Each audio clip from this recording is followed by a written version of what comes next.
Chapter 64.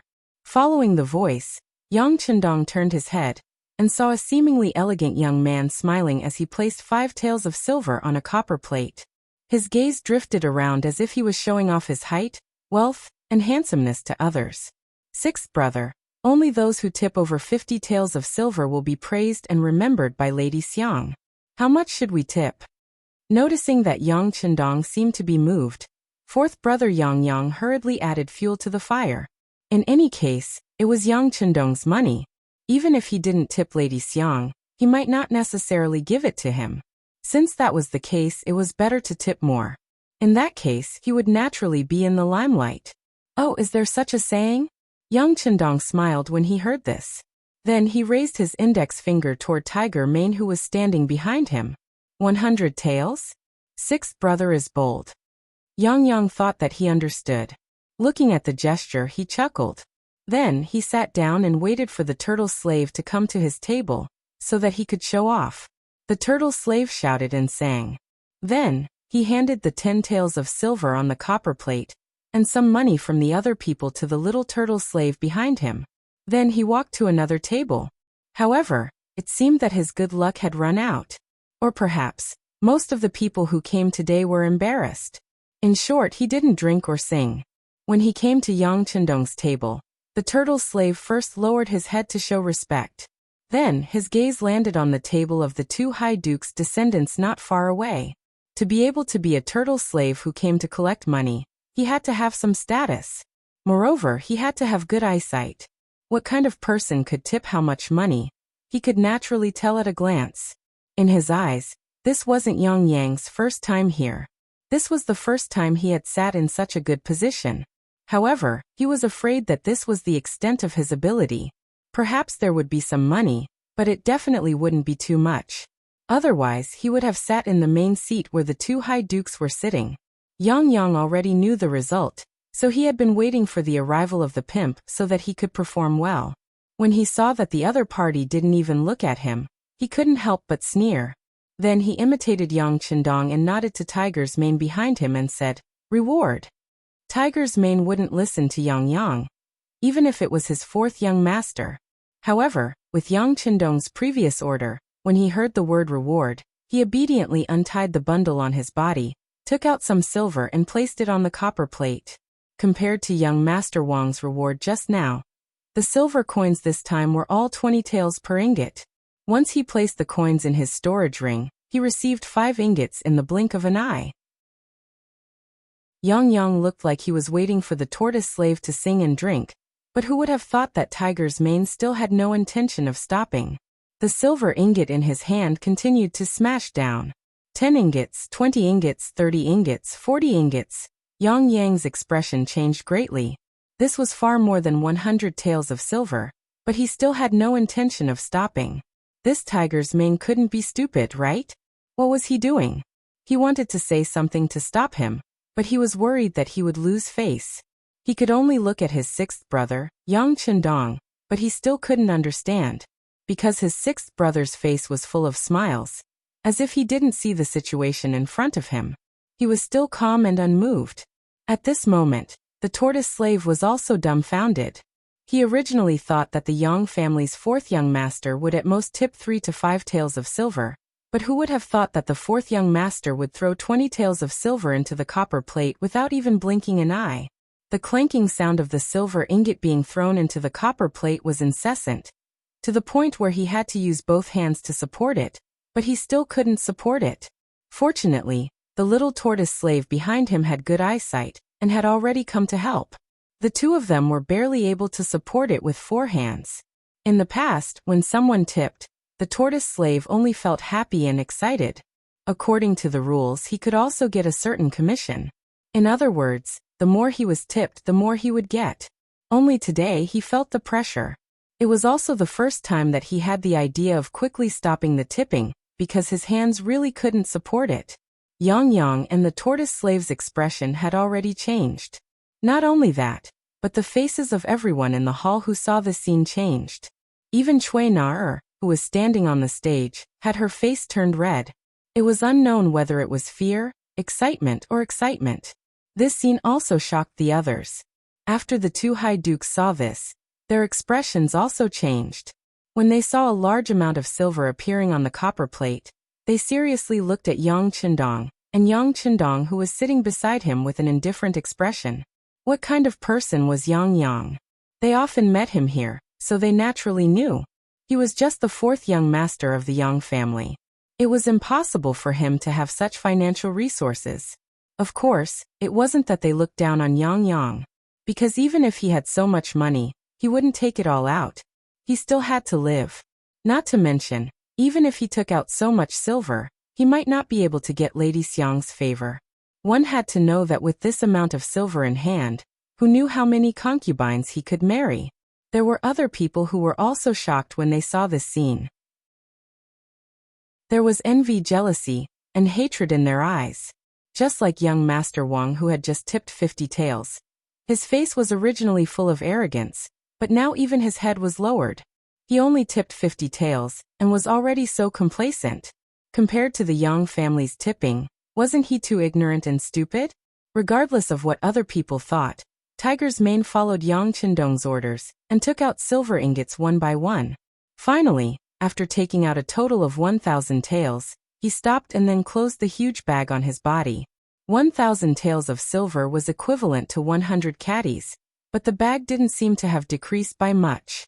People couldn't help but wonder how much silver was left in the bag. At the same time, they couldn't help but admire Tiger's Mane's strength. He didn't even bend over while carrying such a heavy bag. Looking at the two slaves who were already bent over by the weight of the 100 caddies of silver ingots, two more slaves came from afar to help. Only then did the leader find the time to sing. Yangtze has a reward, 1,000 taels of silver. As soon as the singing came out, the whole audience suddenly became quiet, but then it became noisy. Some of the friends who had greeted Yang before stood up from afar, and cupped their fists to look at him. At this time, they were all proud to have made such a friend. Yang, who had stolen the limelight, naturally also stood up and cupped his fists to salute everyone. His big mouth almost reached the back of his ears, and there was no need to mention how happy he was. This was definitely the day he was proudest of in his life. At this moment, he felt as if he had reached the peak of his life, and his status seemed to have been raised by a lot. But what he didn't know was that those who were smart didn't even look at him, but at Yang Qindong who was sitting at the side. There were even smarter people who had already guessed the identity of this person. The tortoise lowered its head so low that it almost reached its waist. Then it bent its head and bowed. It wasn't that there were no people who had tipped 1,000 taels of silver in the past, but they could be counted with one hand. Moreover, the last time was a long time ago. At least, this was the first time he had been tipped as a slave. One could imagine how excited he was. When he thought of the commission he could get, he was so happy that he couldn't close his mouth. Turtle's Mane finally left, and went to another table. But with Yang, an unpolished jade, in front of everyone, it was naturally difficult for other people's rewards to enter the eyes of others. Even if Su Qingzong and Zhang De each tipped 100 taels of silver, why did they feel that the slaves were so weak when they were singing? After the tipping session, the head of the house, the brothel keeper Cui Na, bowed again and then slowly retreated. She was replaced by a young girl wearing a red muslin dress, who walked on the stage with 4 maids with the same appearance. It was Miss Xiang. She didn't do anything, but as soon as she appeared, she immediately attracted the loud cheers of everyone in the hall. Yang Qindong looked up. She was wearing a rose-scented tight robe with sleeves and an emerald green skirt with scattered flowers. Her waist was tied into a big bow with golden silk soft smoke gauze. Her hair was hanging low and was inserted with a jasper phoenix hairpin. Her slender figure was seductive and charming. The first impression she gave to the 6th young master was that she was gorgeous. This kind of person was described by the phrase, gorgeous and indescribable. She was very similar to the young Hong Kong actress Guan Jilin, who gave people a sense of seduction, eroticism, and temperament. When Yang Qindong looked at her, Miss Yang also looked at him. At that moment, their eyes met. At this moment, the 6th young master felt that his heart seemed to beat a few more times. 6th brother, she's looking at me. She's looking at me.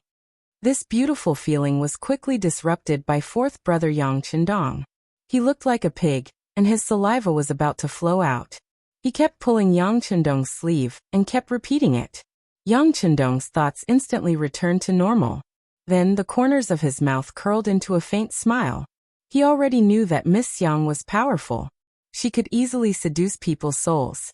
Often, with just a look, she could make a man lose control of himself. As soon as Miss Yang appeared, the scene suddenly became a little crazy.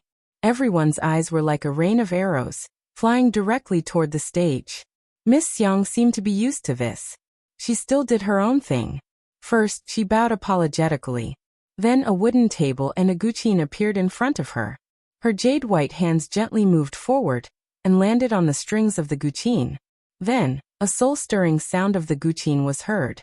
In an instant, the whole place quieted down. This was the strength of the courtesan queen. She could suppress the stage in an instant and play a role in suppressing the audience. Following which, her jade-like hands continued to stroke the guqin. Beautiful melodies echoed out and entered people's ears, causing them to feel relaxed and happy. Chapter 65. As her jade-like hands gently plucked the strings, her slender fingers quickly played on the strings. The sound of the zither was sharp and high-spirited, but not abrupt. It was like countless fierce horses galloping fiercely. Yang Chendong was also moved by this beautiful music. At this moment, the sound of the zither in his ears was both high and low. It was deep, gentle, and passionate. Just as the sixth young master was immersed in it, the sound of the zither suddenly changed and turned into a charming tenderness. Lady Xiang finally opened her mouth and slowly said, "Make an appointment with your lover. Agree to finish the renovation of the peony platform and peony field when the flower blooms. Wait for the flower to germinate, and deliver it. It's almost the Qingming festival, and the head of the flower is not growing. Thinking of last year's flower, is about to bloom. Why is it so late this year?" This was a very famous song in the Ming Dynasty, Blooming Flowers. It talked about the love between a man and a woman, and it was even very explicit.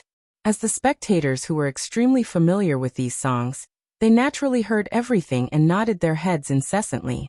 However, in Yang Chendong's ears, it really made him feel uncomfortable. In addition to the different appreciation of the world, Yang Chendong still thought that such a song was misleading the children by letting a beauty like Lady Xiang sing it. It was like a great singer who sang bel canto. If you made him sing a children's song, how could it give people a good feeling? Yang Chendong naturally shook his head in displeasure. Even Yang, who was beside him, did not notice this scene. Perhaps he was immersed in the beautiful voice of his wife, but there was one person who saw it clearly. It was young Master Wang, who was not far from the table. Young Master Wang naturally had a name. Wang Si, also known as Yitzi, was an editor of the Hanlin Academy, a 7th grade official position. Of course, these were not important. He had a more important identity, which was the eldest grandson of Wang Ji, the minister of the Ministry of Personnel. His grandfather was the heavenly official of the Ministry of Personnel, so one could imagine how bright Wang Si's future would be. Just now he had been humiliated by Yang. Although he was not a vengeful person, it would be great if he had a chance to get back at Yang. When he was listening to the music just now, he inadvertently glanced at Yang's table. After all, the limelight was taken away by this table. Coincidentally, he saw Yang Chendong shaking his head. He was very sure that this shaking of the head was not the same as the shaking of the head. It wasn't the kind of reaction where they would shake their heads in admiration. Instead, it was a reaction where they didn't understand, didn't agree, and didn't like it. This time he thought he had found an opportunity. Ignoring Lady Xiang, who was still singing, he suddenly stood up from his seat, pointed to Yang's table and asked loudly, "Brother, why are you shaking your head? Do you dislike Lady Xiang's singing?" Originally, everyone was immersed in the beautiful music, suddenly being interrupted, and such a loud voice at that. Everyone woke up from their state of enjoyment. However, when they saw that the person who flew into a rage was Wang Si, many people immediately stopped thinking about scolding him. Lady Xiang was immersed in singing and was suddenly interrupted, so she was displeased. However, when she saw that it was Wang Si, she knew that she couldn't afford to offend him. However, Since she was on the stage, she naturally had to stand up and give her greetings. Then, with a voice as pleasant as an oriole's, she said, "Young Master Wang, I'm really sorry. Lady Xiang, this has nothing to do with you. I'm talking about the person who was dissatisfied with the music. Hey, I'm talking about you. Since you have the guts to shake your head, why don't you have the courage to stand up?" Wang Xi interrupted Lady Xiang. If it were any other time, he would probably be very happy that this woman took the initiative to talk to him. However, he was angry now, and he was complaining about the injustice for the goddess in his heart. Naturally, he wouldn't answer more questions. The spearhead was pointed at Yang Chendong. From the moment Wang Xi shouted, Yang Chendong knew that he was referring to someone, and the person he was referring to was him. Originally, he shook his head because he wasn't used to the music of this era. In addition, he felt that with Lady Xiang's condition, singing such a song was really uncultured and beneath his status. However, he didn't expect that he would be discovered and pointed out on the spot. His fourth brother, Yang Yang, had already mentioned Wang Xi's identity. He was the eldest grandson of the Minister of Personnel, Wang Ji. With such an identity, it was natural for him to be full of confidence and arrogance. Of course, this was only in the eyes of others. In Yang Chendong's eyes, it was nothing more than a fleeting cloud. Not to mention Wang Xi.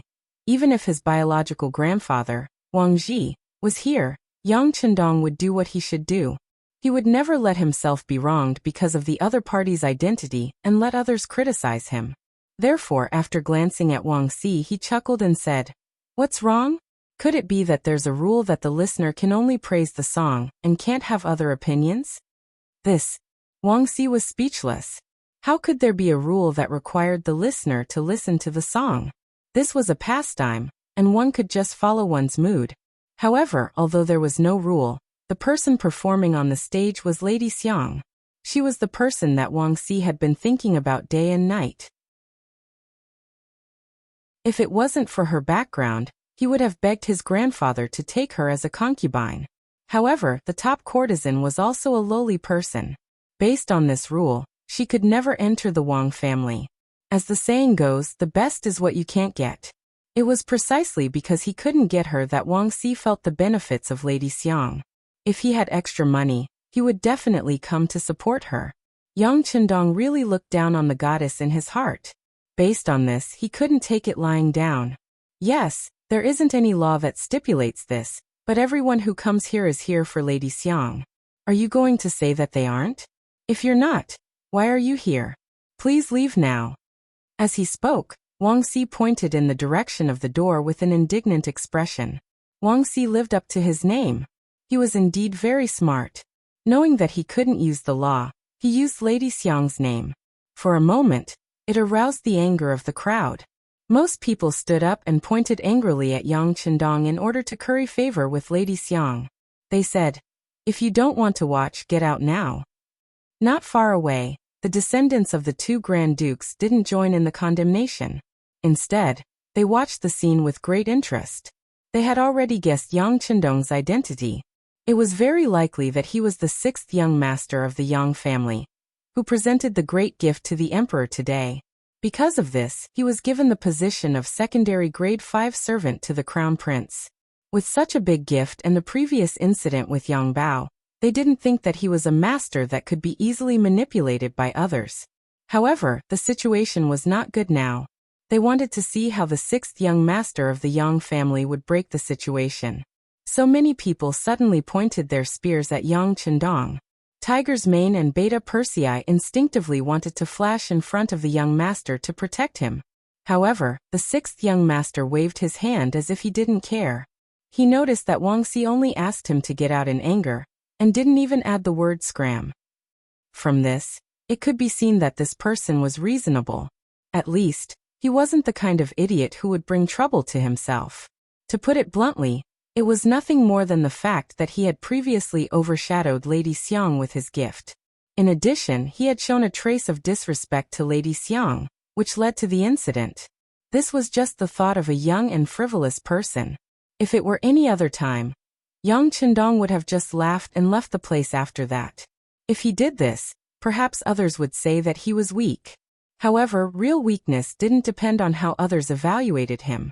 It depended on whether he had a strong heart. There was no doubt that Yang Chendong had a strong heart. However, he still wouldn't leave, not for any other reason but because it didn't fit in with his plan. From the moment he entered the Nine Arts workshop, Yang Chendong had been implementing his plan to recruit talents. This included the 1,000 taels of silver as a reward. It seemed like he was spending a lot of money, but in fact, he was just using this opportunity to leave a deep impression in Lady Xiang's heart. Then he could use this opportunity to chat with her. He believed that with his understanding of music, it wouldn't be difficult to persuade her to join his force. Because he came with the intention of recruiting her, and Lady Xiang was a talent who met his standards, he couldn't just leave so casually. Losing face was a small matter, but ruining his plan was a big matter. "Are you young, Master Wang?" Yang Chendong decided to fight back. At the same time, this was a good opportunity for him to perform. As long as there was an opportunity, he would grasp it tightly. Yes. Wang Xi saw that Yang Chendong wasn't displeased by his words at all. On the contrary, he treated him with respect, so the anger in his heart lessened. "I'm Yang Chendong. Greetings." The sixth young master chuckled and cupped his fists. After announcing his name, Yang Chendong waited to see the changes in everyone's expressions. Reality didn't disappoint him. As expected, many people's expressions changed drastically. Regardless of whether it was Yang Bao or today's auspicious item, potato, they were enough to make him famous. He wasn't a nobody. As the saying went, a person's name was like a tree's shadow. After his name was announced, many people's attitudes changed. After knowing that he was the founder of Yang Bao, the author of the books Condor Shooting and Xiao Li's Flying Dagger, and that he was a fifth-rank official, many people who thought they weren't strong enough quickly shut their mouths. This was the reality. When someone's strength was much stronger than yours, it was another matter whether you still wanted to find trouble with them. This could be said to be selfish, but it was also human nature. Besides, it was true that they were here to see Madame Xue, but they wouldn't offend a young fifth-grade official for such a trivial matter, let alone for such a woman. After his name was announced, many people suddenly shut their mouths and returned to their seats. They were completely different from the people who had been heckling just now. Chapter 66. Wang Xi frowned slightly when the situation changed. Then he quickly adjusted his mentality and sneered. "What's wrong? Yang Jima, are you trying to oppress me with your power?" No, I just want to announce my name so that everyone can criticize me better."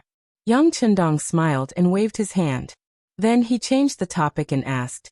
Young Master shook his head because he felt that such a song was not suitable for Miss Yang to sing. The song was too bitter, so he shook his head. "I didn't expect young Master Wang to see it. Hee, it's embarrassing." Wang Xi took the initiative to say that he shook his head. It showed that he did not look down on Miss Yang, but it was because the song was not suitable. In this way, it immediately attracted Miss Xiang's gratitude on the stage. Madame Xiang was unhappy that Madame Xiang had pointed the spearhead at her. She was just a courtesan. In the end, she was just a somewhat famous actress. Everything she did was just to earn more money and live a better life. In her later years, she would have something to rely on. How could she be willing to participate in the struggle? On the surface, these people were complaining for her, but they just wanted to perform well. They wanted to leave a deeper impression on her, so that they could take her body. She had seen this kind of thing many times. No matter what the result of the fight was, it seemed that it would only be bad for her and not good for her. However, this was how it was in the entertainment field. The fighting and scheming between the top courtesans, and the mutual deception between the guests was unavoidable, and could not be avoided. She wanted to withdraw from the stage when such a thing happened just now. However, these people came for her. If she withdrew now, she did not know what kind of trouble it would cause. Just when she was helpless, Yang Chendong took the initiative to stand up, and said that it had nothing to do with him. How could Miss Yang not be grateful? With just a few words, Yang Chendong took all the blame on himself. In this way, it seemed that he was magnanimous and decent, not caring about other people's faults. Wang Xi saw that Miss Yang had been taken out of the picture as soon as Miss Yang said those words. Wang Xi's momentum had weakened, and Miss Xiang didn't even intend to pursue the matter. If Wang Xi still fought for justice for Miss Xiang, wouldn't it be a little petty? He was smart at the moment. Since he could not put the blame on Miss Xiang, he would put the blame on Yang Qindong. Let's see how Yang Qindong would explain it. Oh, in that case, we have wronged the sixth young master. Wang Xi only said that he was the sixth young master and did not mention his official position. This was also smart of him. After all, if he had to call young Master Wang's official position, it would only weaken his momentum. But the sixth young master has always been a man of many talents. The books he wrote are even more wonderful, making people forget to eat and sleep after reading them. If he is so talented, he must have a good opinion on the path of music.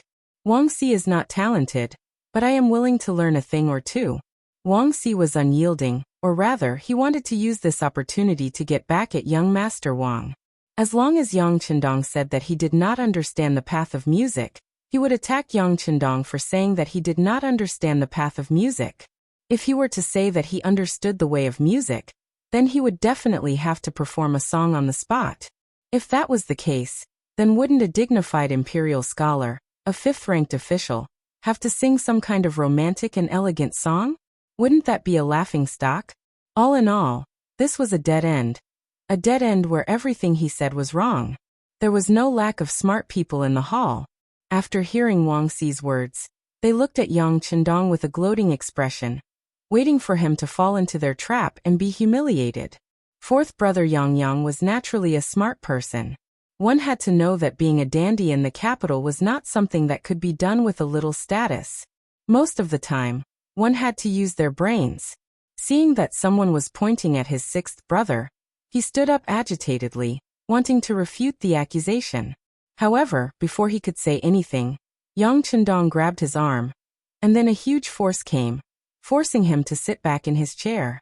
Yang Qindong was still wondering where his sixth brother got this strength from when he heard Yang Qindong's voice. It seems that this young master knows a little about the path of music. Ah, did he just admit it? Hearing this answer, everyone in the audience suddenly became excited. In their view, the best way for Yang Qindong to deal with this matter was to leave without saying anything. It was fine if he lost some face like that, but at the very least, it wouldn't cause too much of a commotion. But since he had admitted to it, how could Wang Xi let him off? Sure enough, when he heard Yang Qindong say that he knew a little about the path of music, Wang Xi was overjoyed, and he quickly said, "Oh, then I wonder if sixth young master can sing a song, so that we can see what kind of song can be considered a good song. What kind of song can make people shake their heads?" Wang Xi spoke quickly, as if he was afraid that Yang Qindong would go back on his words. After he finished speaking, he bowed to Lady Xiang on the stage and said, "I'll have to trouble Lady Xiang to let go of the zither and give our sixth young master a chance to perform." This action was equivalent to putting Yang Qindong on a horse. At this moment, if the sixth young master backed out, he would only be seen as a braggart and would be looked down upon. "Ah, sixth brother, you can't. I remember that there is an urgent matter at home. Let's go back first." Seeing all this, Yang Yang finally realized that the matter had become serious. He quickly stood up and spoke in a voice that others could hear. "Ha ha." Suddenly, there was a burst of laughter. Obviously, everyone could see that Yang Yang was looking for a way out and an excuse to leave. Yang Yang's reaction is quite fast. Su Qingzong, the son of the Duke of Wei, who had been sitting at the table and watching the show, laughed with a trace of admiration in his eyes. In his heart, he also thought that this was the only way out for Yang Qindong. Not only Su Qingzong, but almost half of the people thought so. Some of them even looked disappointed because the show was about to end, and there was no more fun to be had. Just when everyone thought that Yang Qindong would definitely leave, he suddenly asked, "It's so late. Nothing will happen at home. If there is something, it will be something in your heart." He rejected it. Everyone heard Yang Qindong's voice clearly. Then they looked at him with eyes full of surprise, curiosity, and even more excitement. Yang Qindong finally couldn't stand the provocation and entered the trap. If that was the case, wouldn't there be a good show to watch?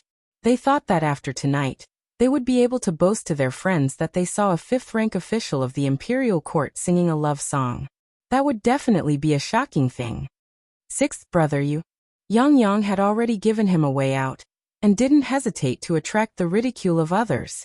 He never thought that his sixth brother would reject his kindness. For a moment, he was stunned and didn't know what to say. On the other hand, Yang Qindong patted his fourth brother's shoulder lightly to express his gratitude for his kindness. Then he laughed and walked towards the spectators' stand. Yang Qindong's action quickly attracted the attention of everyone present. Some people were still in shock and hadn't recovered from their shock. What's going on? Is the sixth young master of the Yang clan really going up to sing a love song? If that's the case, then there's going to be a big joke. Although there was no rule saying that an official couldn't do that, such a thing was a disgrace to the educated. Presumably after this matter, someone would impeach him in the imperial court. If something went wrong, it would create an eternal joke that he would be promoted today and dismissed tomorrow. At this time, even Su Qingzong and Zhang De, the descendants of the two marquises, couldn't help but stand up. They all felt the seriousness of the matter. If they were really impeached in the imperial court, as the people present, they would definitely be reprimanded because of this. Later, their father would probably ground them or something like that. On the stage, Lady Xiang had been standing there in shock and didn't know what to do. Of course, she knew what the imperial court's attitude towards them was. She also knew what serious consequences would there be once the sixth young master of the Yang clan, a fifth-rank official of the imperial court, sang on the stage in front of her. If the punishment was light, the Nine Arts workshop would be confiscated and people would be assigned to the musical house, officials, prostitutes. If the punishment was heavy, they would be assigned to the frontier and banished to the army. That would be a fate worse than death. Thinking of these terrible consequences, Lady Xiang naturally stepped forward and wanted to stop Yang Qindong. However, before she did so, the sixth young master showed a confident smile. Lady Xiang, stand aside and listen to the new song I brought. What do you think? It seemed that she was infected by Yang Qindong's smile. Or perhaps she was forced by his momentum. In short, at this moment, Lady Xiang took several steps back and gave the stage to Yang Qindong, who was in a cyan robe. Standing on the stage, Yang Qindong found that he could see everyone in the field more clearly. Then he smiled. Then he said, after listening to the song Blooming Flowers, I felt that although it was artistic, it was still too sentimental. It couldn't be sung by everyone and was catchy. What? Everyone can sing it? Catchy? The people who heard it were shocked. Are you kidding? Who are they? How could it be possible for her to sing so casually? Wouldn't that be degrading themselves? Of course, no one would admit that the song at that time was too difficult, and that not everyone could sing that tune. No one would admit that they were not capable enough. It seemed that he had known that everyone would be surprised. Yang Qindong laughed and said, the song that young master is going to sing next also has some artistic conception. But more importantly, it is catchy. Unless the 5 notes are really incomplete, everyone can learn it after learning it once. Next, I'm going to embarrass myself. Beta Persei, give me the thing. Yang Qindong's shout startled everyone, but then a black shadow flew out of the air and fell steadily into Yang Qindong's hand. Then he took off the black cover that wrapped the thing. Suddenly, something that looked like a pipa, but was not a pipa, fell into everyone's sight. Yang Qindong carried it on his body.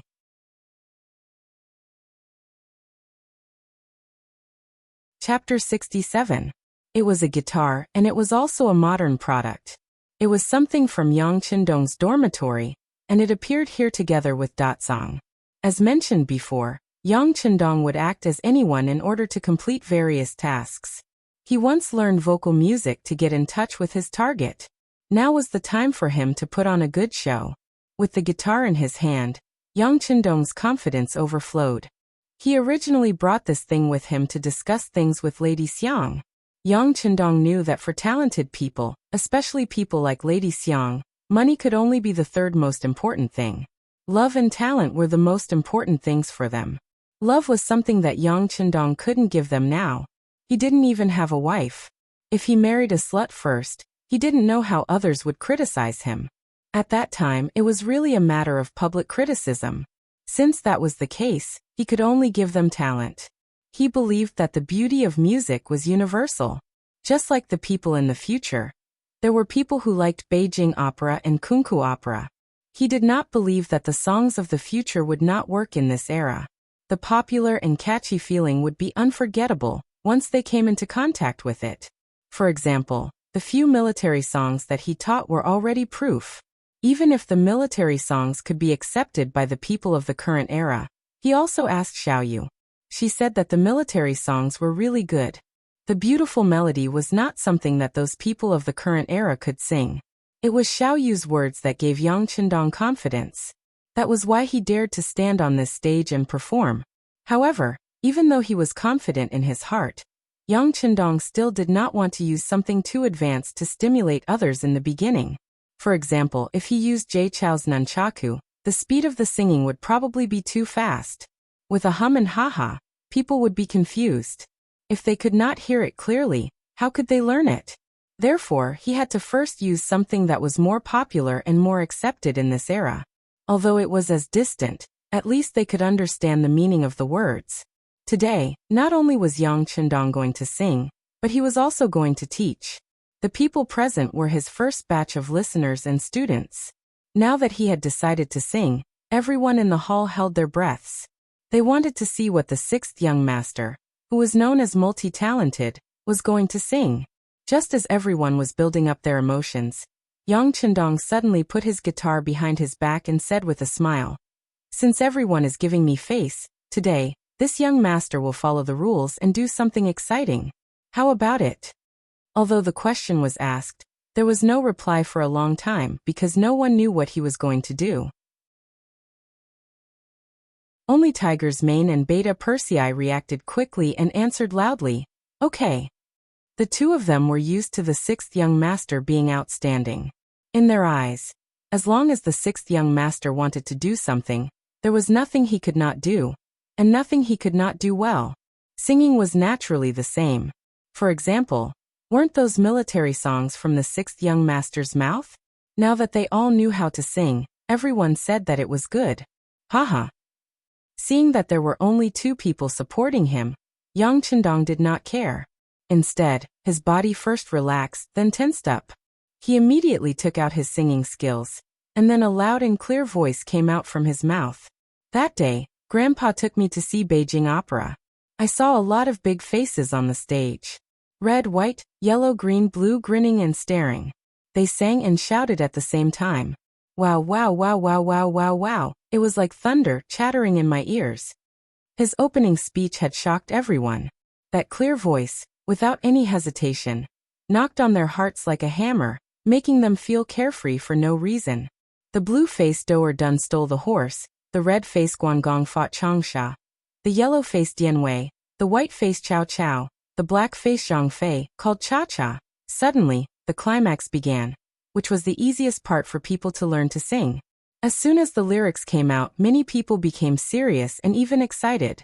At this moment, Su Qingzong and Zhang De opened their mouths wide. Wang Si, who was looking for fault, also opened his mouth wide, showing an expression of disbelief.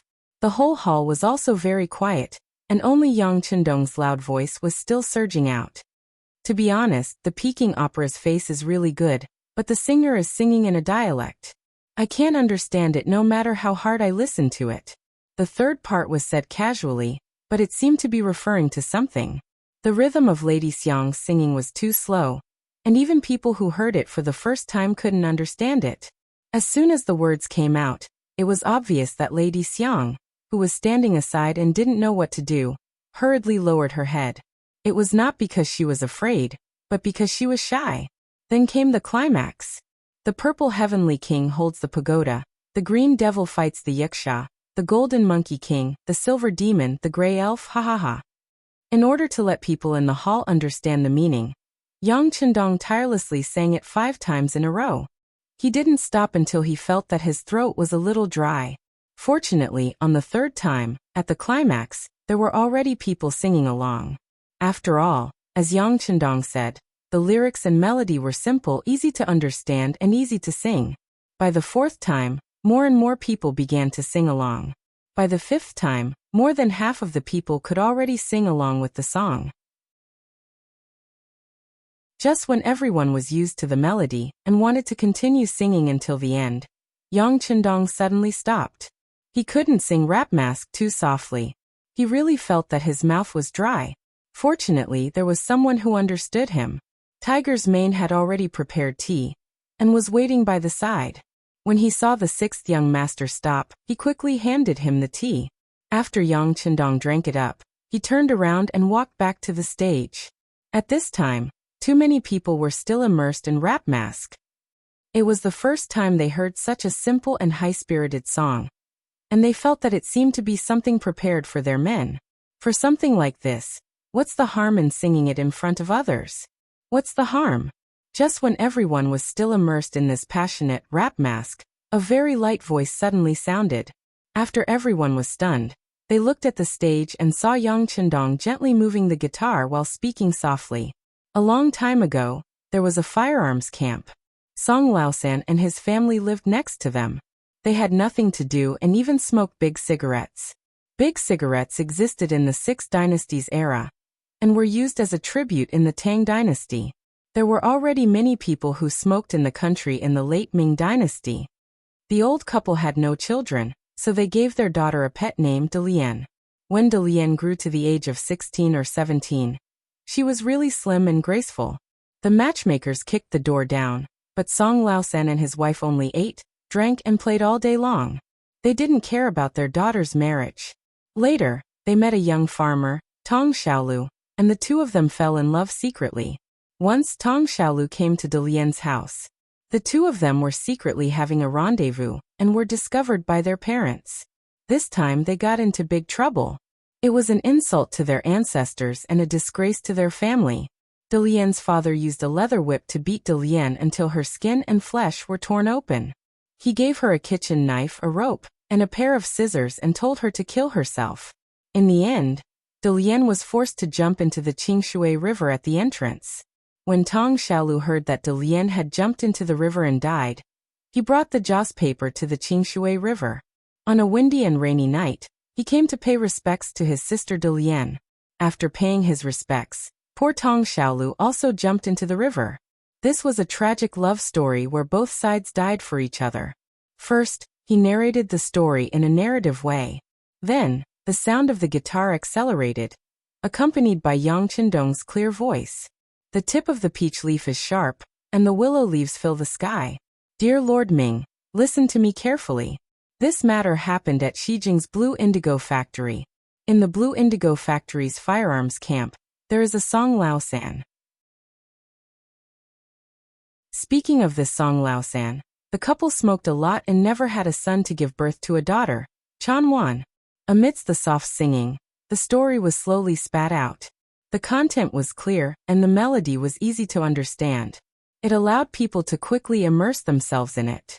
The people in the audience who were originally agitated by the Rap Mask began to calm down. Then they were brought into the story and could not extricate themselves. In particular, Miss Xiang, who was standing at the side, was already in tears. It was obvious that she had judged others by herself and thought of herself. In some ways, how could they not be the same? There were many things that were beyond their control, especially when it came to love. How could they have more choices? Yang Chendong's voice continued. He still wanted everyone to understand. After the first time, he only paused for a moment before singing the second time. Then on the third time, Miss Yang had already adjusted her emotions. She held the guqin and began to cooperate with Yang Chendong. It had to be said that the top courtesan was indeed the top courtesan. In terms of understanding and acceptance of music, she was indeed much faster than Yang Chendong. At least if it were him, it would be very difficult for him to completely understand the melody after listening to it twice. Miss Yang did it. Not only that, but because the lyrics were easy to understand, she even began to sing along. At the backstage, the head courtesan, Cui Nar, was quickly writing down the lyrics with a brush. She had a feeling that this song, Exploring the Qingshui River, would become very popular. If the Nine Arts Workshop could be the first to sing it, it would definitely be very popular. At that time, Customers would come in droves and their business would be several times better. They would even be able to get more money when they tipped people. Of course, this was based on the sixth young master's authorization. This time he sang it 4 times. When he saw that Miss Yang was almost done, Yang Chendong laughed and stopped playing the guqin. He stood up and looked at Wang Si, who still looked like he wanted to continue. "Young Master Wang, what do you think of my song?"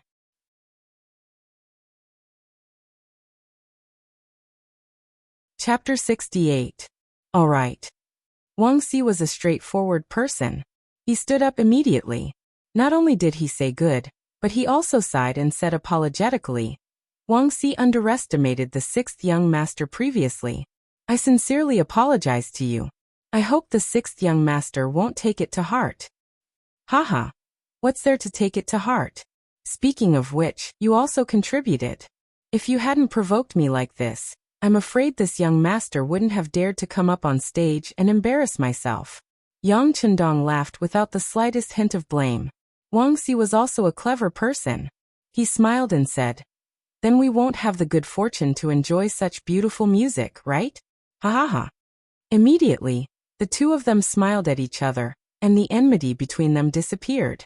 The others immediately applauded. Affected by the atmosphere, Duke Wei's son, Su Qingzong, also stood up. He was obviously older than Yang Chendong, but he still cupped his fists and said, "Sixth young master, Su Qingzong rarely admires people. You are one of them. Greetings." "Greetings, eldest young master Su." Yang Chendong didn't expect Su Qingzong to stand up at this time. This was the descendant of Duke Wei, and would be the next Duke Wei. He didn't dare to slight him and cupped his fists to return the greeting. On the other side, Duking Zhangfu's second son, Zhangda, also stood up and cupped his fists. "Sixth young master, your performance and music are indeed easy to understand and catchy. Zhangda intends to make friends with you. But I wonder if there are any other songs for people to enjoy?" When Zhangda said this, everyone's eyes fell on Yang Chendong. Even Lady Xiang's face was full of anticipation. "Haha, haven't you enjoyed enough?" Yang Chendong laughed heartily. He thought that he had to strike while the iron was hot. While these people were still able to accept the new music, he should release some more. Immediately he nodded heavily. "All right, since that's the case," second young master Zhang also said that we should make friends. "Since that's the case, I'll give everyone a song called Friends." With a smile, Yang Chendong picked up the guitar on his body and began to play it gently. "All these years I've been alone.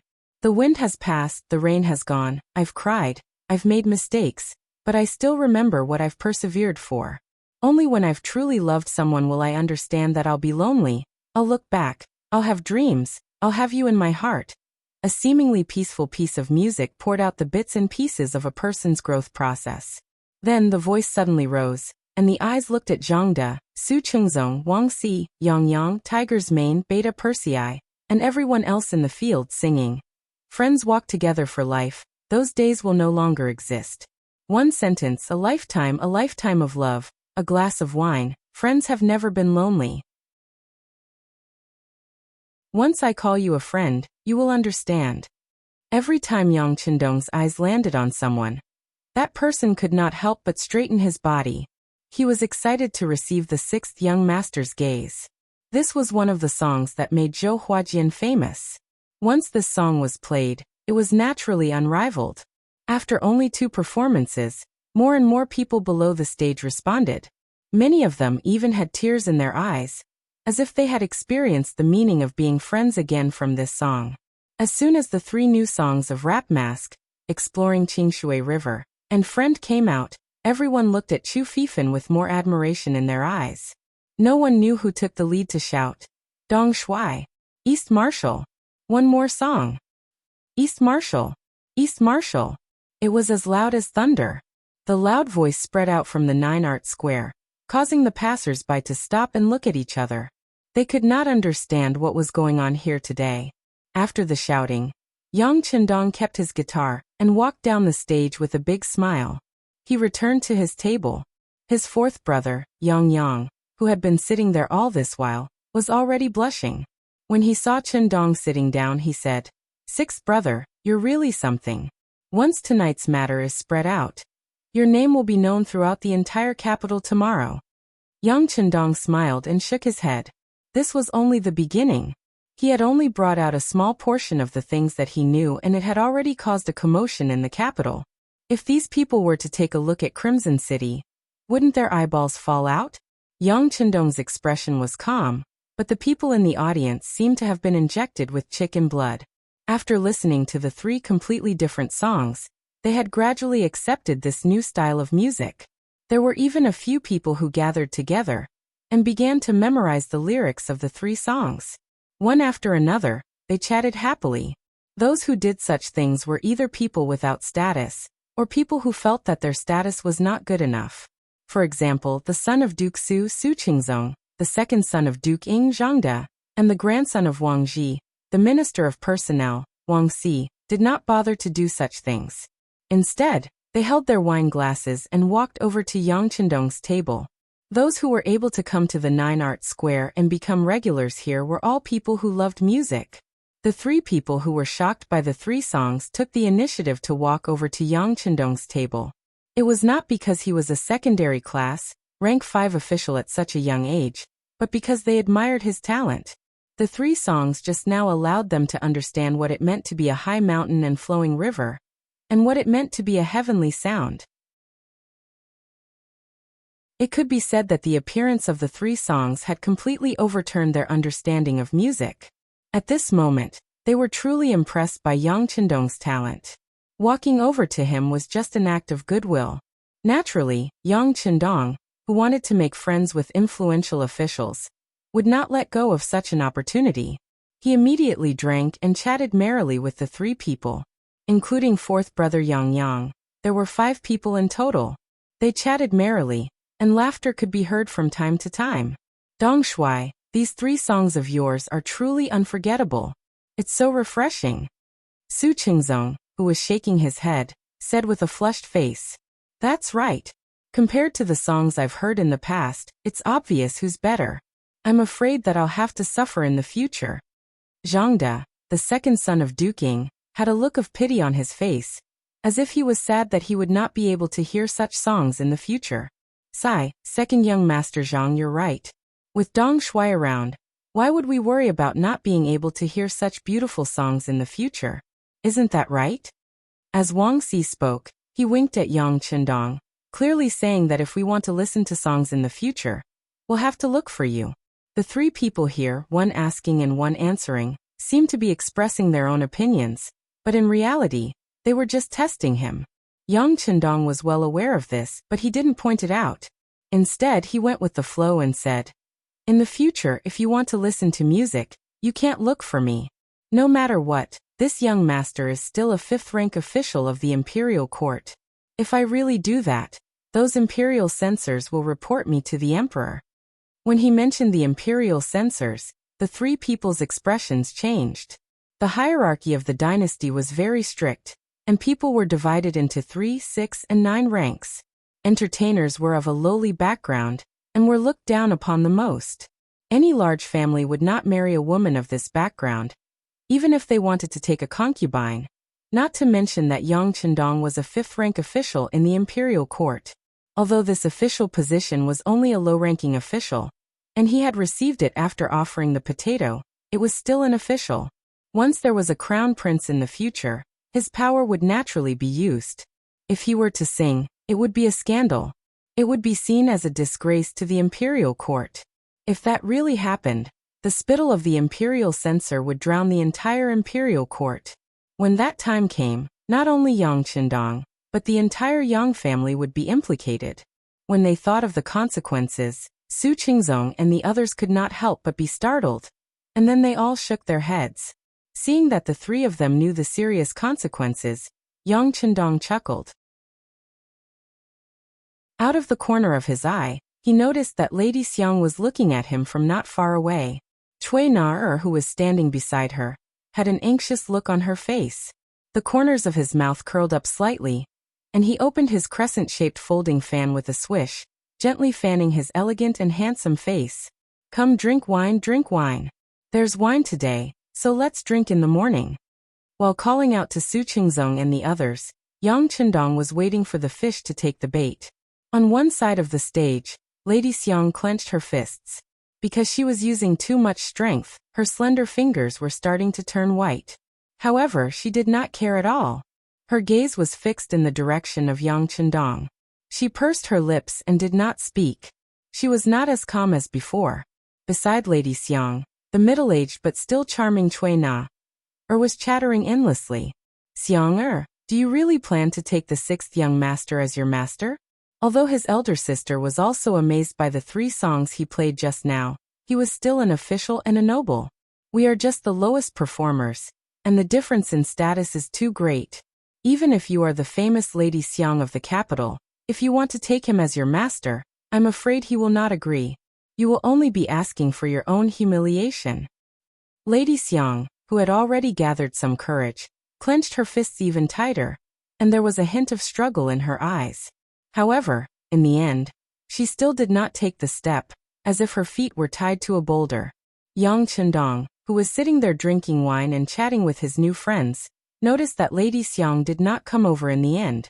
Instead, she disappeared on the side of the stage with the help of Cui Na, the procuress. He could not help but sigh in his heart. It seems that I have overestimated Lady Xiang. She is a woman after all, and her status is still inferior. She doesn't even have the courage to ask me for advice. Originally, I planned to take her as my subordinate after I appeared today, but I have to give up for the time being. Although the plan had encountered some temporary difficulties, in Yang Chendong's view, it was not a bad thing. At least tonight, he had made a name for himself with the 3 songs. Lady Xiang might have had too many concerns, but there would eventually be bold female artists. Opportunities were always for those who were prepared. After drinking 3 more cups of wine, the sound of the watchman rang out on the street outside the GeoArts workshop. 1 hour.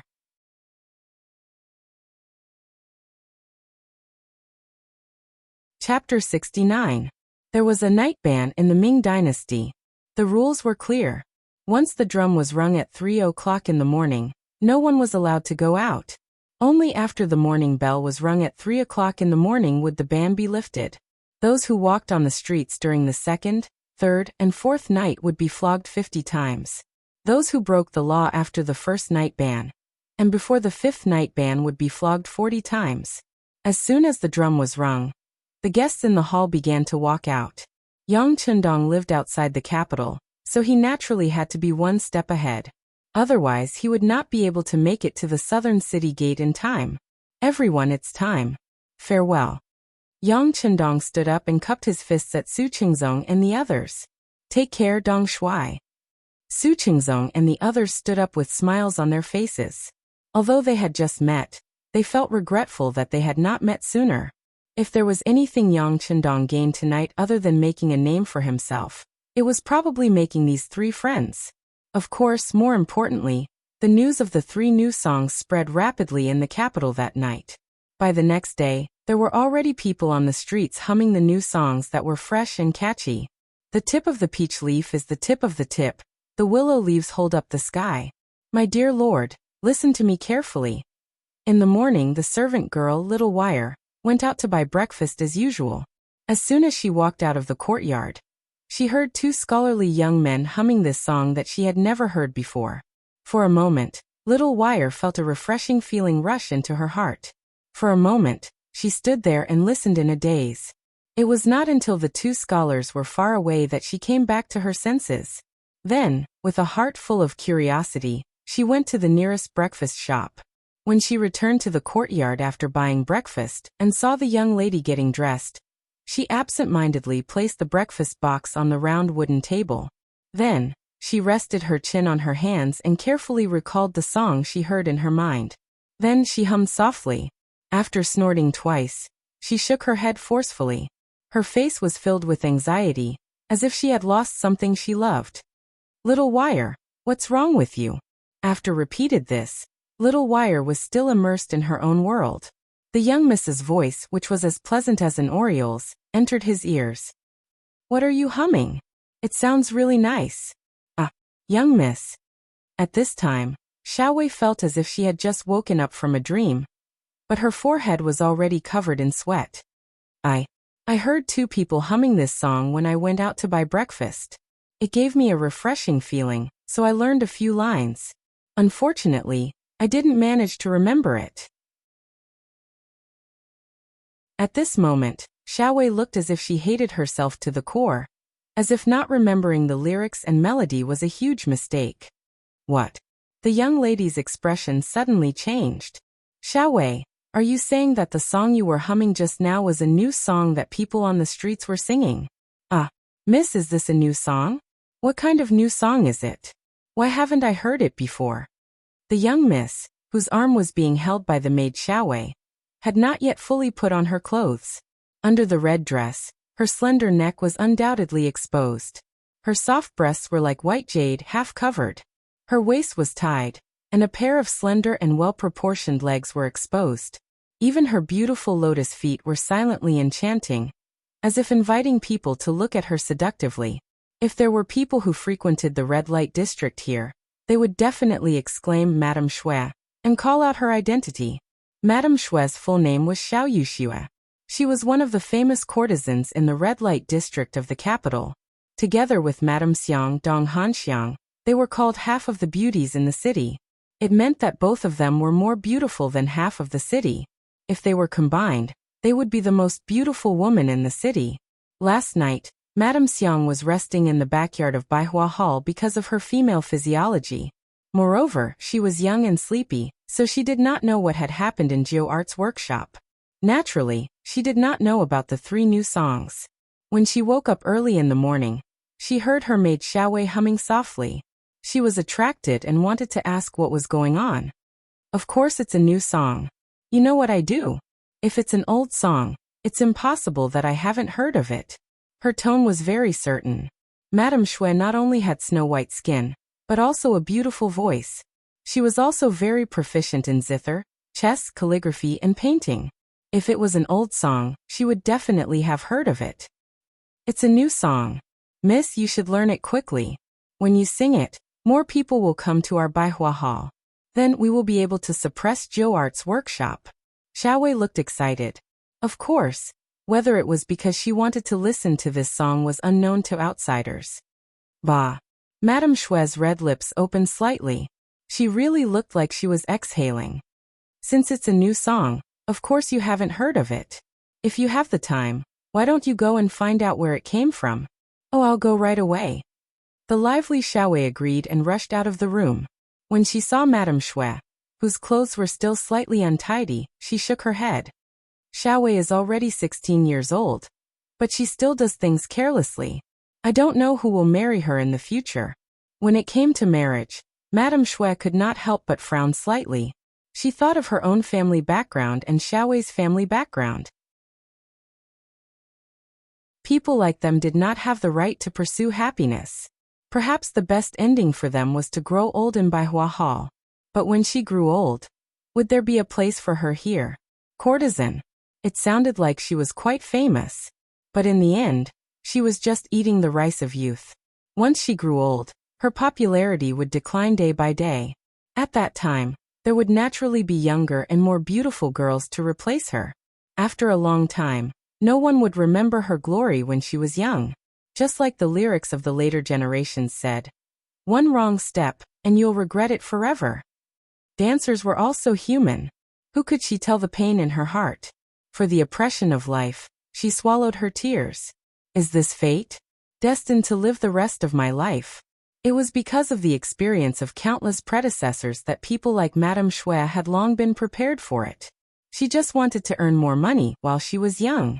In this way, she would be able to feed herself when she grew old. The appearance of a new song was often the best opportunity. It could turn a person from a nobody to a world-famous person. At that time, there would naturally be some rich benefactors. With many followers, it would be the most glorious time of their lives. Madame Xue had a feeling that this song was so fresh and different from what she had learned before. Once she learned it, she would definitely become popular. She must learn this song. In the Hu mansion, Hu Yan got up, ate, and read as usual. Of course, the so-called reading was not the wonderful stories in Yang's newspaper, but the books on women's discipline and women's ethics that modern women must learn. As a woman, She had to marry and spend most of her life in her husband's family. How to be a good wife and take care of the family affairs for her husband was something that most women dealt with in their lives. If one wanted to do something, he naturally had to do it with his behavior. This required a woman to be educated and reasonable, and to learn the 3 obedience and 4 virtues. The so-called 3 obedience and 4 virtues were the foundation of a woman's life. The 3 obedience referred to obey the father before marriage, to obey the husband after marriage, and to obey the son after the husband's death. The 4 virtues referred to virtue, appearance, speech, and work. That is to say, as a woman, the most important thing was moral character, to be able to stand upright. Then it was appearance, meaning that one should be dignified, steady, and courteous, not frivolous and casual. Speech, meaning that when conversing with others, one should be able to casually add meaning, be able to understand what others are saying, and know what one should and shouldn't say. And the way of managing a family. The way of managing a family includes supporting one's husband and teaching one's children, respecting the old and loving the young, being diligent and thrifty, and other details of life. Not only that, there were also things like the 3 principles and 5 elements, etc. It was because of the etiquette and teachings in these so-called books that women's social status was not very high. If she married a man who liked her and was willing to share everything with her, it would be better. At least she still had the final say in the family. But if she met a man who did not know how to care for her, she would be like Yang Qi and Sister Yang, gradually becoming a servant. Hu Yan's grandfather, Hu Ming, was still alive. Although he was not young anymore, he was still healthy and was an important official in the imperial court. He was one of the 5 ministers entrusted to Xuanzong, and also held the position of Minister of Rights. Her father, Hu Changning, was the governor of the Brocade Guards and held great power. He was in his 40s and was full of vigor. With such a grandfather and father, Hu Yan did not have to worry for the time being. Even if she married into her husband's family, with such a family, she would not suffer any losses. But in the end, she still had to rely on herself. Relying on her mother's family was not a long-term solution. This required Hu Yan to be strong enough in order to live a life without worry. Naturally, things like female morality and female discipline were compulsory homework every day. Perhaps she was spoiled by her grandfather and father, but when Hu Yan read these books, she would feel sleepy. Although she had just woken up not long ago, her eyes were still listless. Her head also seemed to lack some support. From time to time, her head would fall down, but she still managed to hold on, making her look extremely adorable. Young Mississippi Hu Yan, who was hesitating whether or not to fight 300 rounds with the Duke of Zhou, was instantly awakened by a series of screams. At that moment, the Duke of Zhou was so frightened that he ran off to who knows where. After the screams, the servant girl Xiaoqing rushed into the study, bringing with her a whirlwind. If she ran 100 meters at this speed, she should be able to barely pass.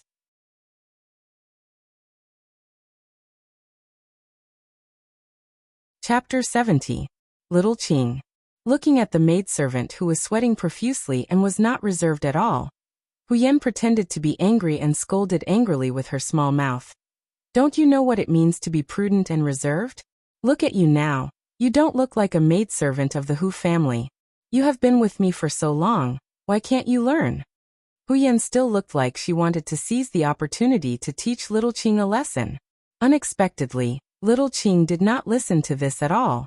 Instead, she looked at Hu Yan with a pair of bright black eyes and said, Miss, Dong Shui went to the red light district last night. What? A simple sentence was enough to make Hu Yan, who wanted to pretend to be a miss, suddenly change her attitude. Her originally pouting mouth was already wide open, but then she suddenly closed it tightly and said with a voice that was close to gnashing her teeth, I didn't expect that he is also such a shameless man. Originally, she wanted to come here to take credit, and also to prove that her identity as a spy lived up to her name. She did not expect that one sentence would cause the miss to misunderstand her meaning. Little Qing quickly corrected herself and said, Wrong. Dong Shui did go to the red light district, but it was not an ordinary place of prostitution. He went to Zhou Art's workshop. Not only that, he also sang 3 songs there. I heard that each song made people feel refreshed and shocked. This time, little Qing did not dare to hold back in the slightest, and said everything that she had heard in one breath. What? He knows how to sing? He knows music? At this moment, Hu Yan realized that she had misunderstood Yang Chendong. However, at this moment, she would not admit that she was wrong, because her body and mind had been attracted by a better topic. Not only does he know, I heard that one of the songs was about a tragic love story. It was about a long time ago. There was a firearms camp. Song Laosan's family lived next to them. They had nothing to do. And then there was a man called Little Six and a girl called Big Lotus. Little Qing also knew half of it and did not completely understand. She only heard it repeated by others. Things that passed through other people's ears were not very clear. Hu Yan was a very smart girl. She was able to make out the gist of it. He's the sixth young master. Could this Little Sixth be referring to him? Could that De Lian be a girl he knows in Jianing? Does he really know how to act out a story for fun? I heard that Dong Shuai not only knows it, but he is also very good at it. After one song, even Lady Xiang, who is famous for her beauty, was ashamed. She took the initiative to give up the stage and retreated. She did not have the face to come out again. Xiaoqing thought about how she had spent some money and heard the story of the scholar who happened to be at Jiu's shop last night. She couldn't help but feel excited. Was there anything this Dong Shuai wouldn't do? Is there such a thing? Hu Yan's eyes were naturally wide open, and her face was full of joy. She felt as if she had done something great. Of course. I also heard that the top courtesan of 100 Flowers Hall, Lady Shui, who is also famous for her beauty, has rushed to Yang village in the south of the city in a sedan chair. She said that she wants to be apprenticed to a master. The more Little Qing spoke, the bigger her eyes became. That was an expression of being honored, as if she was the one who had been acknowledged as a master. Hu Yan, who was listening in riddles, immediately blushed when she heard that Lady Shui was going to Yang village to be apprenticed to a master. Shameless. How can Dong Shuai accept someone like her as his disciple? If she can't go, she will just be asking for trouble. As if she had made an assertion, Hu Yan said, Dong Shuai can sing at home if he knows how to sing. Why does he have to go to Jiu Art's workshop? Isn't he afraid that the imperial censors will impeach him? As she spoke, she put her fist to her lips as if she was anxious about something. When Little Qing saw this scene, she immediately laughed out loud. Miss, who are you to Dong Shuai? Why are you so anxious for him? I am him. When Hu Yan said this, she suddenly realized that she had been tricked by Little Qing. Her face immediately turned red. She clenched her fist and fiercely chased after Little Qing. For a moment, the two young women started a marathon competition in the study. In the imperial court, the officials were in a good mood today. It was probably because they saw the high-yield grain that could produce more than 20 dan of grain yesterday, which solved a big problem for the development of the Great Ming Dynasty. Now everyone was smiling. Even colleagues who were not close to each other nodded to each other when they saw each other, which was rare for them to be magnanimous. Zhu Qizhen was also in a good mood. Last night, in Empress Qian's bedroom, he was really praised. Speaking of Empress Qian, she was really well-behaved, virtuous and gentle. She was born in Haizhou. Her father, Qian Gui, was a military commander. She was made empress in 1442. From then on, she only had one person in her eyes, Zhu Qizhen. In other people's eyes, Zhu Qizhen was Emperor Yingzong. But in Empress Qian's eyes he was her husband, her sky. She dedicated all her love to this person. In the history of the Great Ming Dynasty, Emperor Yingzong was captured by Yes Hen during the Tumu Rebellion. In order to welcome Yingzong back to the court, she sent out all the assets in her palace. Every day, she mourned and prayed for the gods to bless Yingzong. When she was tired, she would lie down on the ground, which caused one of her legs to be disabled. She cried all day and cried until one of her eyes was blind. Later, Emperor Yingzong returned to the capital and was imprisoned in the Nangong Palace. During this period, life was difficult. Empress Qian used hand knitting to support the two of them. This lasted for 7 years. After Zhu Qizhen died, he was afraid that Empress Qian would be bullied by imperial concubine Zhou. He specially ordered Empress Qian to have the honor of being buried with me after she passed away. It could be said that Empress Qian was a model of virtue. Normally, it was very difficult to get such a person to flatter him and say a few words of praise. However, after seeing the potatoes at Yangjia village, Empress Qian acted out of character. She praised Ingzong endlessly, saying that it was because the emperor was virtuous that he was bestowed with such a high-yielding and auspicious item. She said that Ingzong should devote himself to state affairs and work hard for the prosperity of the great Ming dynasty. After receiving Empress Qian's praise, he was much more enthusiastic and proactive when serving the emperor in bed. This caused Zhu Qizhen to wake up in the morning with a face full of radiance. He was unable to contain his joy and was in a good mood. When the emperor's mood was good, the officials were naturally happy as well. During the morning court, the officials became much more amiable. Some of the matters that were reported seemed to have been resolved satisfactorily. Nearly 2 hours passed. Ingzong was several times more efficient than usual, and dealt with several major matters in succession. When he saw that the officials were satisfied, Ingzong was also happy. Zhu Qizhen himself liked this kind of scene where everyone was happy. Wouldn't it be best for everyone to be happy? Good. The atmosphere in the court today is very good. The emperor and his officials are of one mind. Zhen is very happy. Zhu Qizhen said with a happy and satisfied expression. After saying this, he raised his right hand. This was his usual action. He was preparing to end court. Just as Wang Zhen, the head of the ceremony directorate, was about to shout "in court," a person suddenly walked out of the room. This person had a short stature, and as soon as he left the room, he fell to his knees and said, "Your Majesty, this subject, Su Yozhen, has a memorial." This official heard that in the red light district last night, the newly appointed Crown Prince Yang Chendong sang loudly in the Nine Arts workshop. He actually dared to share the stage with an actress. This is truly a disgrace to an official. This official asks the emperor to punish him. With such a good situation, Ingzong was in a happy mood. Suddenly, a person like this appeared. Not only did he kneel down and shout, he actually criticized the crown prince who had made a great contribution yesterday, Yang Chendong. This shout caused the originally harmonious scene between the emperor and his officials to change.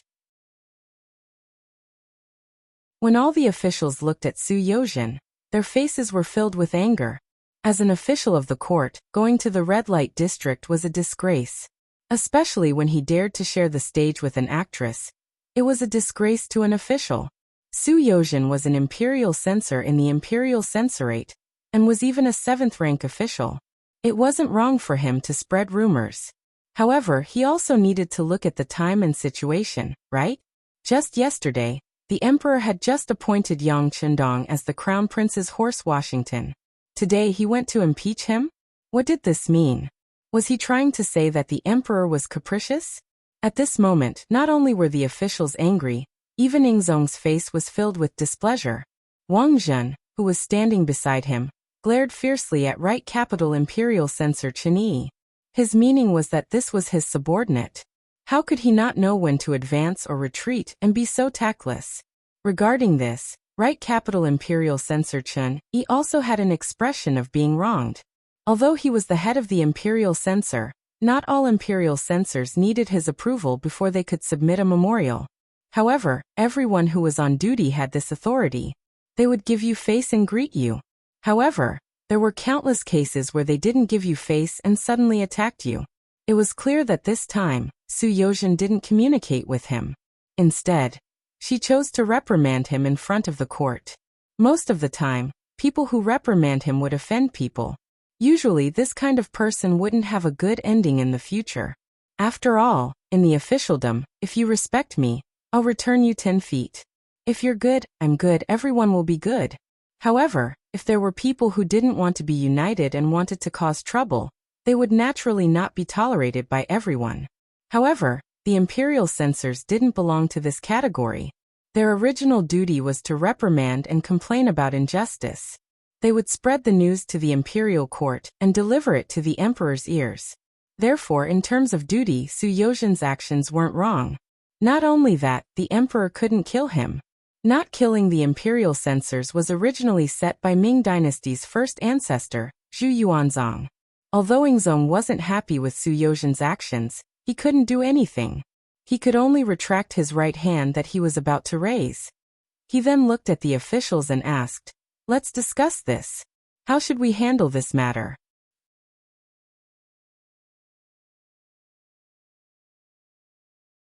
Chapter 71. He said handle, not deal. This in itself was a clear indication of Yingzong's attitude. He'd only been promoted yesterday because he'd offered up a potato. If Yang Chendong hadn't been so young, a minor 5th-rank position would have been a bit too light. Zhu Qizhen had just said that when the immortal abode opened for business, he would attend if he had the time. This was a disguised form of compensation. All of the officials were well aware of this, but none of them objected. After all, this was what Yang Chendong deserved. But it had only been a day. No, it hadn't even been 24 hours yet. Yet someone was already impeaching Yang Chendong. How was this a memorial? This was clearly a slap to the emperor's face. As the saying went, if the lord was humiliated, the subject would die. All of the officials knew that they had an obligation and a responsibility to absolve Yang Chendong today. Otherwise, if they judged others by their own standards, wouldn't it be possible for them to be rewarded one day and taken back the next? Regardless of whether the lips were gone, the teeth would feel cold, or whether officials would protect each other, the officials had no choice but to stand in Yang Chendong's shoes. However, before the officials could think of a way to express their stance, another person stepped forward. When he stepped forward with his ceremonial tablet in hand, the officials knew something was wrong. Some of them even revealed anxious expressions. Reporting to Your Majesty, this subject Yu Qian agrees with Governor Su's request. As an official of the court, he should strictly abide by the law. However, not only did he wander around the brothels, he even dared to sing on the same stage as an entertainer. This is truly a loss of face for us court officials. Your Majesty, please issue an edict to punish him. As he spoke, the proud left assistant minister of the Ministry of War, Yu Qian, knelt on the ground and bowed. Yu Qian, courtesy name Tingyi, was from Qiantang. He had studied diligently since his youth and had lofty ambitions. He admired Wen Tianxiang's integrity and had kept Wen Tianxiang's image at his side for decades. This Yu Qian was not the great master who smoked, permed his hair and drank wine, but he was actually one of the loyal and famous ministers of the Ming dynasty. He attached importance to reputation and integrity, to fame and fortune. When he died, his family did not have any wealth left. He attached importance to dying for a benevolent cause, to death. After the Tumu Fort rebellion, he fought to the death in Walla without retreating. He attached importance to the country, to the emperor.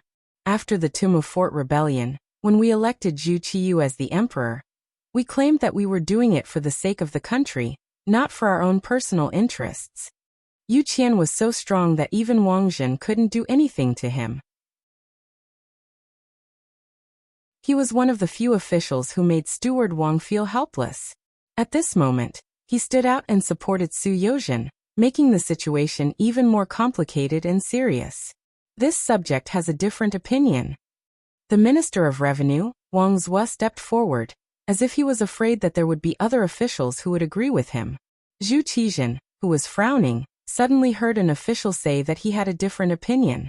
He was startled and said, "Speak." Your Majesty, although the Nine Arts Workshop is in the red light district, it is not a place where one can seek pleasure. It can be considered a pure land. Young Shima going there isn't a violation of the rules. Wang Zhua spoke first, separating the Nine Arts Workshop from the red light district. This was his excuse. Secondly, of the 6 arts of a gentleman, there is the word music. Yang Shima created Yang Bao, and his many talents have long been known to the world. It is nothing much for him to sing a few songs. On the contrary, this subject feels that this is because he understands the affairs of the people and can show the style of a minister. A minister is omnipotent and knows everything. Thirdly, Yang Shima is still young and has just entered the capital. It is inevitable that he would be attracted by the prosperity here and do some inappropriate things. This is completely understandable. With these 3 points, this subject pleads for Your Majesty to be merciful and not punish Yang Shima to show Your Majesty's magnanimity.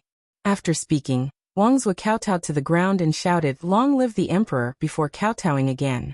The moment Wang Zui stepped forward, the Minister of Personnel, Wang Ji, stepped forward as well. This morning his grandson Wang Si came forward to pay his respects. Kneeling on the ground, he recounted the events that happened at the Nine Arts workshop in detail. Using his own words, if not for his provocation, Yang Chendong wouldn't have gone on stage to sing, and there wouldn't have been any trouble.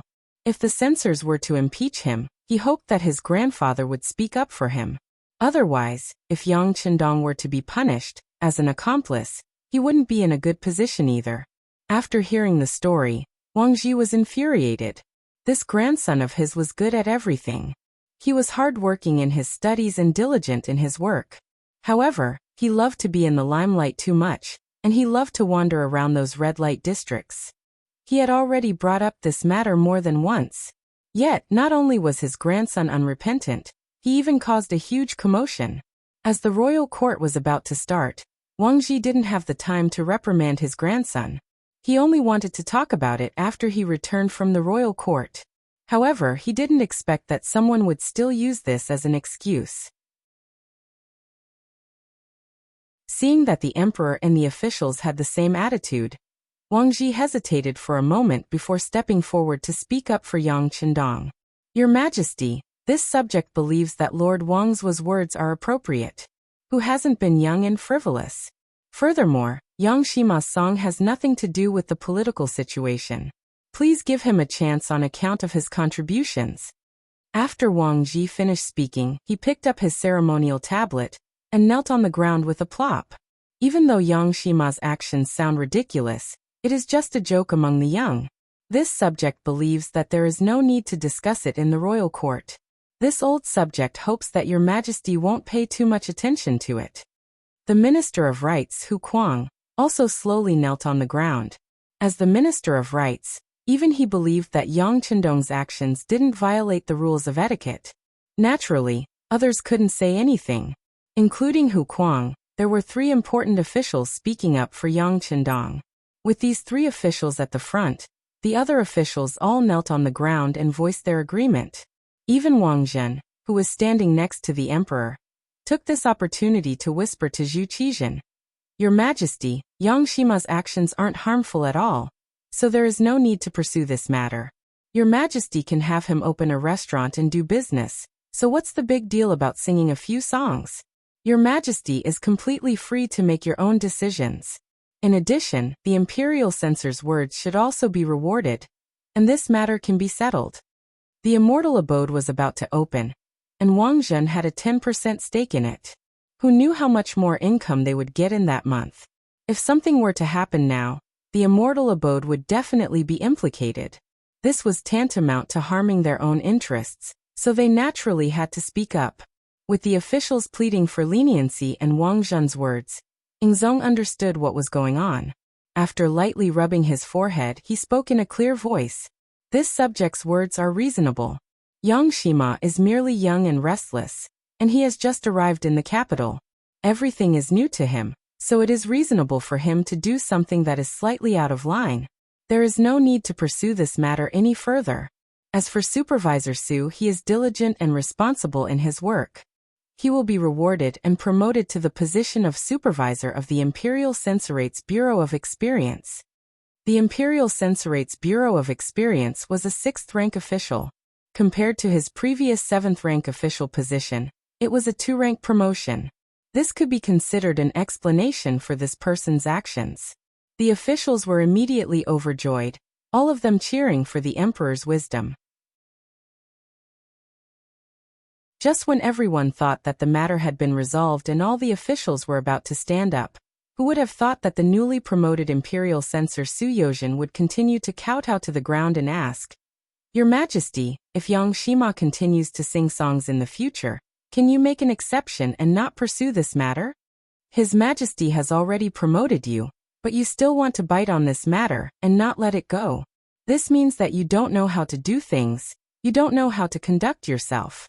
For a moment, some of the officials looked at him with stern eyes. The feeling that Su Yozhen gave them before was not like this. This person was smooth and slick and very good at dealing with people. Transferring him to the imperial censorate was just a way to gain experience and accumulate experience. But why was this person so stubborn today? Did he want to provoke the emperor's displeasure? At this moment, Ingzong was indeed a little angry. Seeing that Su Yozhen still wanted to hold on to this matter and not let it go, he loudly reprimanded. Zhen said, Yang Shima is young and restless, and he is multi-talented. Yang Shima's story was his doing. Since writing a story can be accepted by everyone, so what if he sings a song? In the future, there is no need to report such matters. If you have the time, why don't you observe the suffering of the common people, and see if the officials are doing their best? It was clear that Ingzong had a problem with the imperial censorate. Right, Imperial Censorate Chen Yi lowered his head and did not dare to say anything. Feeling that Ingzong's anger was not good, the other officials naturally did not dare to say anything. Only Su Yozhen, who did not know where he got the courage, actually knelt on the ground and shouted. This official knows. In the future, if there is anything related to Yang Shima, it will not be reported. Ingzong also angrily glared at Su Yozhen. Then, without waiting for Wang Zhen to call for the court to end, he got up and left the dragon throne. The officials also left with the emperor. Even Right Imperial Censorate Chen Yi did not pay attention to Su Yozhen, who was still kneeling on the ground, and left with the other officials. Soon, there were only two people left in the entire court.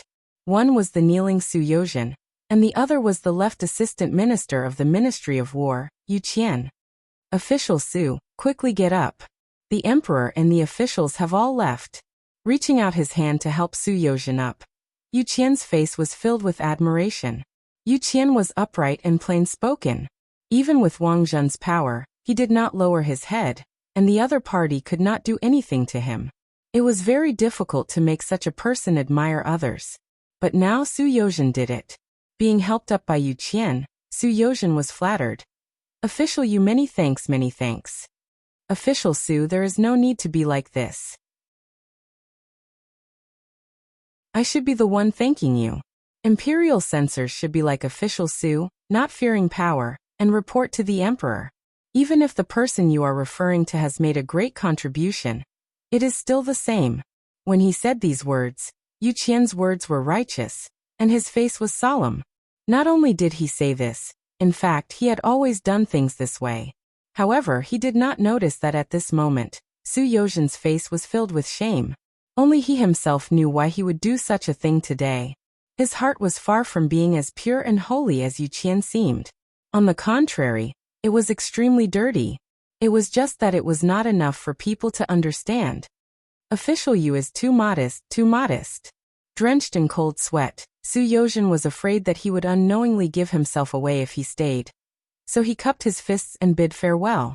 Yu Qian was left standing alone in the court, his gaze seemingly piercing through the imperial city, piercing through the capital, and reaching the Yang clan manor in the southern part of the city. Yang Chendong, Yang Chendong, first you made a report to control the direction of public opinion, and then you made such a ruckus the moment you arrived in the capital. Just what are you thinking? Are you an official or a merchant? Are you loyal or treacherous?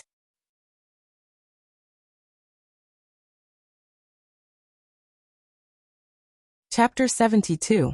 Yesterday could be said to be a busy day. In the morning, Yang Chendong first beat 7th brother-in-law Wang Go, then beat the drum of the imperial court, went to the imperial court, saw the emperor, and presented him with the auspicious and high-yielding potato. In the afternoon he saw his eldest brother, second brother, and the others, whom he had not seen for a long time. In the evening, he went to the red light district, 9 arts workshop, and made 3 astonishing songs.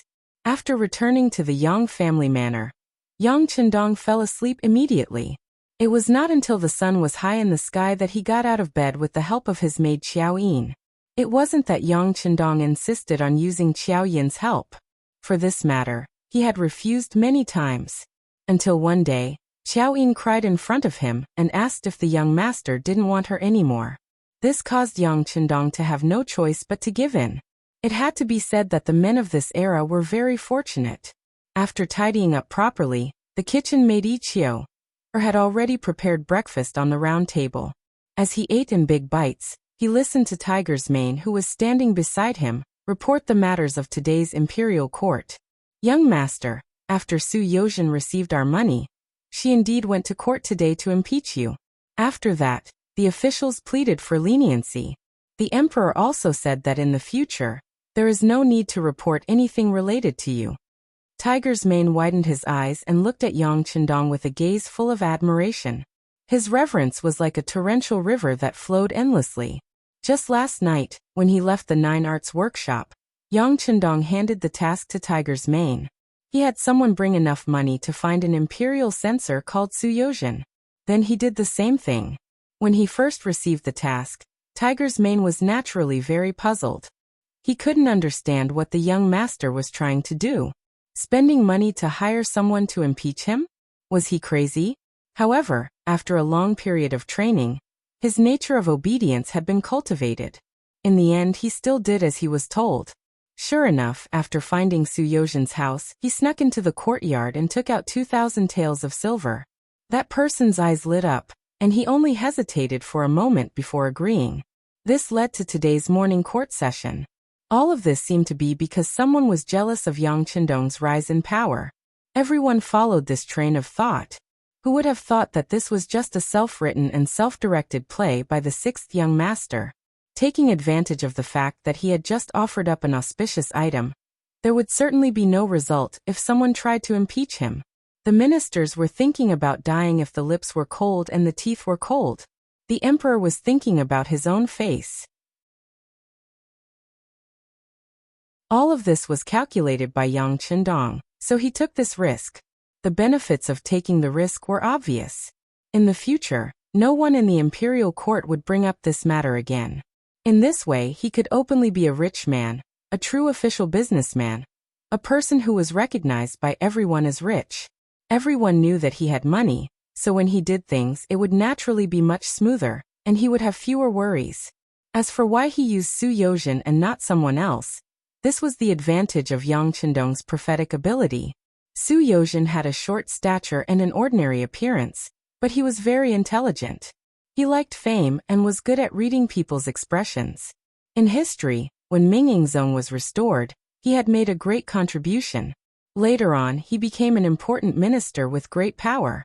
During this time, he had also engaged in open and secret struggles with Shi Heng and Chao Jixiang within the ruling class. This kind of person clearly had some ability, and he valued benefits. He also had the identity of an imperial censor. If he didn't use him, wouldn't it be a waste? The ancients had long said that it was better to offend a gentleman than a villain. Based on this principle, Yang Chendong interacted with a gentleman based on the principle of respect. Towards villains, he used benefits to pull them together. In this way, he could take care of all aspects and eliminate many dangers invisibly. Naturally, people like Su Yozhen should be used well. If he really had talent, he would be given the opportunity to show it. But when it came to sincere friendship, it was far from enough. Not bad. After listening to Tiger's Mane's report of the situation, Yang Chendong smiled with satisfaction. Your people in the Security Bureau have worked hard. Reward the relevant personnel with 100 taels of silver. As the bureau chief, you can deal with it as you see fit. Rewards should be given for meritorious service. This was a principle that Yang Chendong deeply remembered. Only then would more people be willing to work for you and do things with peace of mind. Thank you, young master. Tiger's Mane said with slight excitement. 100 taels of silver was naturally nothing to the Security Bureau, which spent money like water. What was important was Yang Chendong's satisfaction with their work. This was what they pursued. By the way, young master, a sedan chair has arrived outside the Yang family manor. One of the ladies even handed over a name card. Where's the name card? Yang Chendong asked as he put the last bite of breakfast into his mouth and clapped his hands. That is with Xiao Yin. Tiger's Mane lowered his head, not daring to look at Yang Chendong. Yang Chendong smiled, then got up, and went to the study next door. Sure enough, there was a name card neatly placed on the wooden table with beautiful words written on it. Xiao Yin was very sensible. She wouldn't make things difficult for Yang Chendong on important matters. She just wanted to throw a tantrum and let people know that she knew some things, and even some things that she didn't like. Yang Chendong also saw this as another kind of beauty for girls, the beauty of jealousy. He knew that this was Qiao Yin's way of reminding him not to get too close to the lady who came to see him. He smiled and took the name card. The name of the name card was for the 6th young master Yang Chendong. When he opened it, a fragrant smell immediately assailed his nostrils.